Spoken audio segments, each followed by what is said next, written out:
2 decades later, former President Thabo Mbeki remains firm on his views regarding HIV and AIDS and remarks that he made yesterday during an annual lecture delivered at the University of South Africa.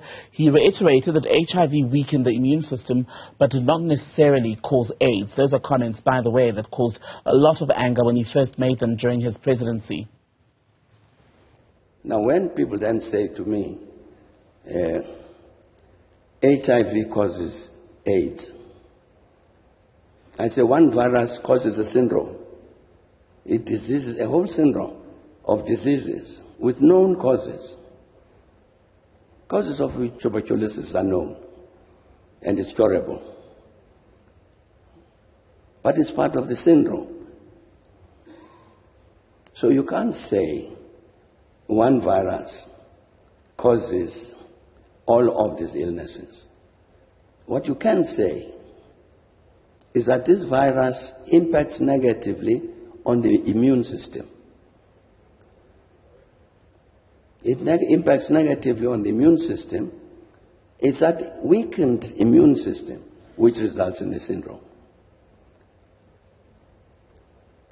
But there's a consequence to that kind of thinking, which is, therefore, when you go to test and that test says HIV positive, the material, the fly sheets that would be in that container with the testing will say, the fact that this thing might say you are HIV positive, it does not necessarily mean you got the virus.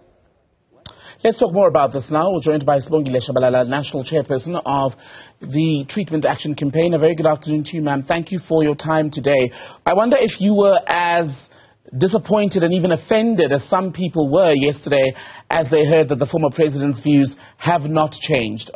Okay, I think Sibongile is still trying to get the people behind her there to sort of quiet down so she's able to hear me. Sibongile, if you're back, I was just asking you if you were as disappointed and even offended as some people, especially those who lost loved ones to AIDS, were when they heard yesterday that the former president has not changed his views since his presidency. Yes, I'm sorry about my background. There's a lot of noise. We just had a meeting from TAC, so people are coming out for lunch. As Treatment Action Campaign, we are very disappointed at former President Thabo Mbeki. Sorry, please. This is live television for you. This happens. We're going to give Sibongile a few moments just to make sure the people behind her are quiet. She was telling us that they've just broken for lunch. A meeting was just held by members of the Treatment Action Campaign. Sibongile, you were telling us that you were disappointed to hear the former president's comments last night? Yes, we are very disappointed because more than 20 years later, we know that people living with HIV have been surviving, and the science that former President Thabo Mbeki has been putting up and questioning, it's not effective, and it has made us to lose more people living with HIV, more of our loved ones. I'm one of the people who are living with HIV. As I'm talking to you today, I'm 22 years living with HIV. I've been surviving from ARVs from 2006, and I have suffered HIV illnesses related like your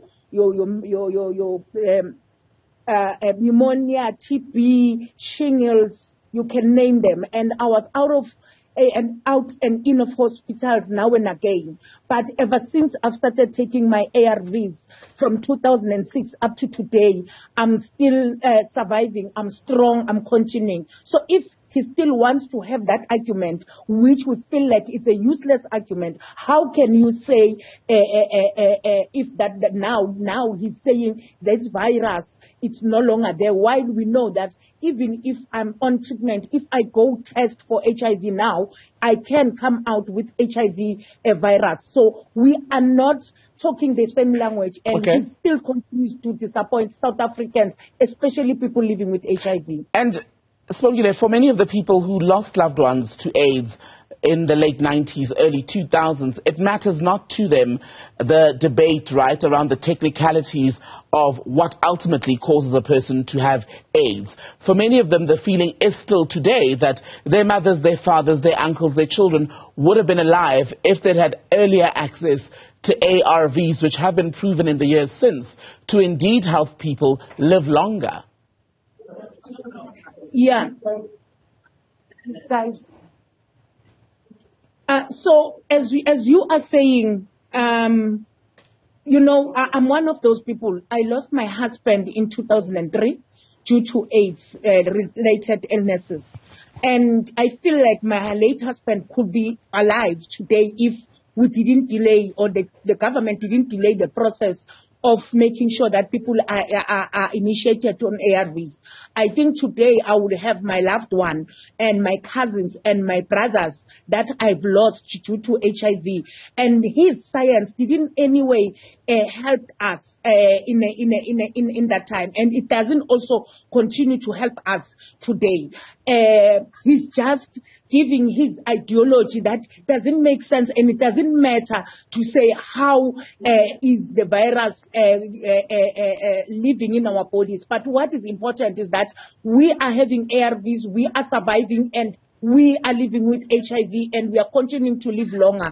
And if it wasn't for the fight that people on the ground, activists like Treatment Action Campaign have done, we wouldn't be alive as we are alive today. So he must just thank the activists that fought, because he has many lives on his head. We lost more than 300,000 people because of his ideology. That doesn't make sense. So he mustn't continue to mislead the public and mislead people on the ground. We are a living example. He said ARVs will be toxic, but today I'm surviving. I'm still taking ARVs. Years later, there's nothing toxic about me. I'm living a healthy life. I can continue to raise my children. I take care of my children. I support my family. So his ideology, it's not assisting the public. Okay. So he needs to change his mind. Sibongile, Tshabalala, good to speak to you. Sibongile is with the Treatment Action Campaign.